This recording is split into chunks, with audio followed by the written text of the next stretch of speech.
আসসালামু আলাইকুম ওয়া dear students, hope you all are okay. প্রিয় শিক্ষার্থীরা, আশা করি তোমরা সবাই ভালো আছো। দীর্ঘ বিরতির পরে আমরা আবার ক্লাসে চলে আসছি। তো আজকে হচ্ছে দীর্ঘ বিরতির পর যেহেতু প্রথম ক্লাস, সেহেতু আমরা রাইট ফর্ম অফ ভার্বের কয়েকটি প্র্যাকটিস করব। তো আমি বোর্ডে এখানে 5টি উদাহরণ লিখেছি। তো এগুলো তোমরা ভিডিওটিকে আগে থামিয়ে তারপরে সলভ করার পরে এরপরে আমি অ্যানসার দিব, সেগুলো সমাধানগুলো দেখি।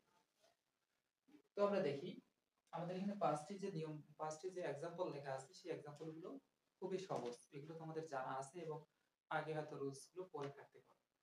তো প্রথম যে আমরা হচ্ছে एग्जांपलটি লিখেছি সেটি হচ্ছে we should read attentively। So তোমরা জানো যে মডাল ভার্বের হচ্ছে দুটি আমরা নিয়ম শিখেছিলাম।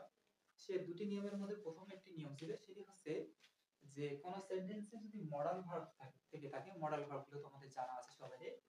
তো ওই মডাল ভার্বের ঠিক পরপরই যদি ভার্ব চলে আসে, সেক্ষেত্রে ভার্বটা কি হয়, বেস ফর্মে অর্থাৎ প্রেজেন্ট ফর্মে হয়ে থাকে।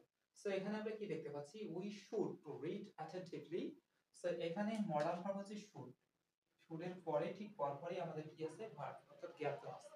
সো এই ক্ষেত্রে আমাদের রিড যে ভার্বটি আছে, সেই ভার্বটি যে ফর্মে আছে অর্থাৎ বেস ফর্ম বলো বা প্রেজেন্ট ফর্ম বলো, সেই ফর্মে দেওয়া আছে, সেই ফর্মে আমরা রেখে দেব।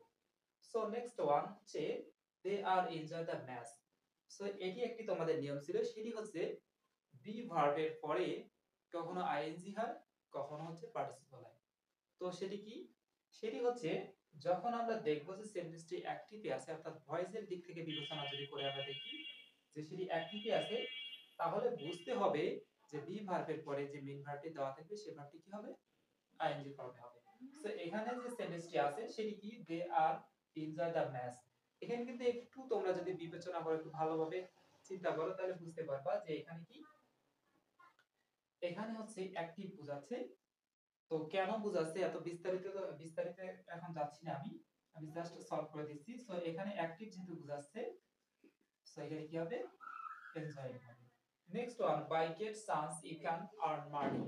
সো আমাদের একটি প্রিপজিশন রিলেটেড নিয়ম ছিল। সেই নিয়মে কি ছিল যে প্রিপজিশন টু ব্যতীত যে প্রিপজিশন, বাকি যে প্রিপজিশন গুলো আছে, সেই প্রিপজিশন গুলোর পরে আমাদের ভার্বের সাথে কি হয়, আইএনজি করতে হয়।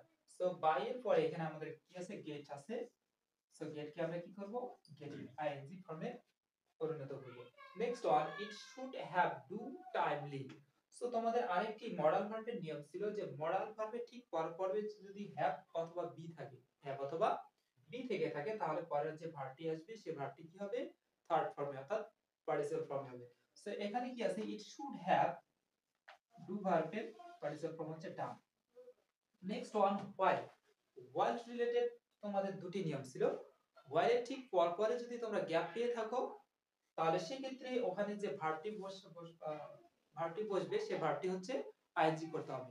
এবং আরেকটি যে নিয়ম ছিল সেটি হচ্ছে হোয়াইলের ঠিক পরপর যদি সাবজেক্ট থেকে থাকে, তাহলে সাবজেক্ট যদি থাকে, সাবজেক্টের পরে সাধারণত আমরা সরাসরি আইএনজি ফর্ম করি না। সেই ক্ষেত্রে কি করতে হয়, সেই ক্ষেত্রে সাবজেক্ট যদি থেকে থাকে, তাহলে ভার্বটি পাস্ট কন্টিনিউয়াসে করতে হয়।